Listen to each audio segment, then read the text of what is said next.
النهارده شفنا ماتش حلو جدا من منتخب مصر. طبعا حللتش الماتش القديم بتاع 6-0.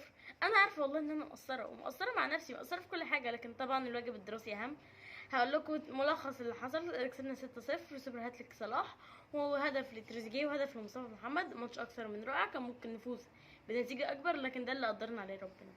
نروح بقى نلعب في ليبيريا، نلعب سيراليون. ماتش هي فرقه غير منظمه، فانت عارف انك هتاخد وقت قبل ما تعرف يعني ده هيلعب ازاي ده هيلعب ازاي، وتقدر مثلا تسجل. احنا قعدنا لغايه دقيقه 18 وتريزيجيه سجل. طبعا احنا بنلعب على ارض تقريبا من اسوأ الاراضي اللي شفتها.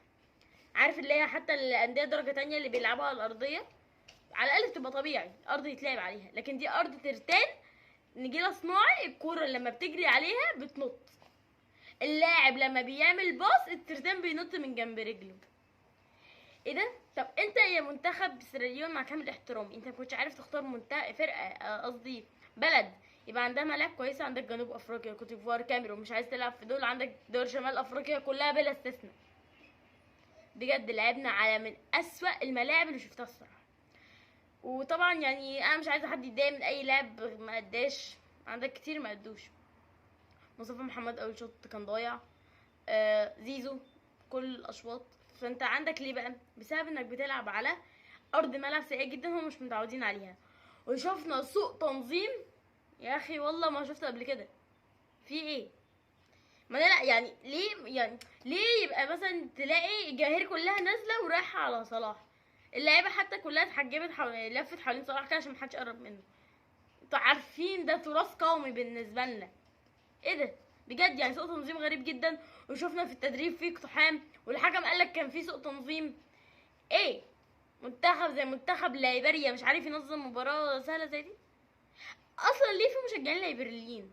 ليه مش من سيراليون؟ ايا كان احنا جايين نتكلم عن الماتش كان الصراحه شفنا اداء حلو جدا. تريزيجيه سجل هدفين اكثر من رائعين، كان ممكن يسجل التالت لكن ربنا ما وفقهوش. التوفيق ده حاجه من عند ربنا.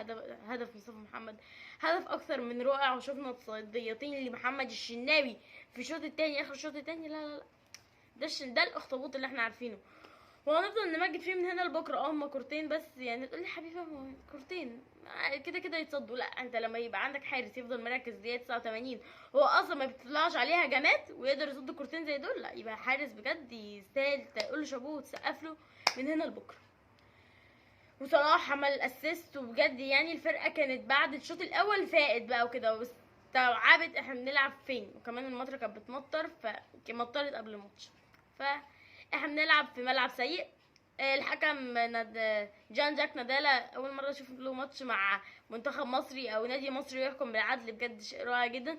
شفنا حالتين طرد لسيراليون، ودي طبعا يعني حاجه غريبه جدا لان اللعبه كانت بتلعب بعنف شديد جدا ضد لعيبه منتخب مصر. شفنا ان احمد فتوح ما شاركش المباراه دي ولا كاساسي ولا كبديل.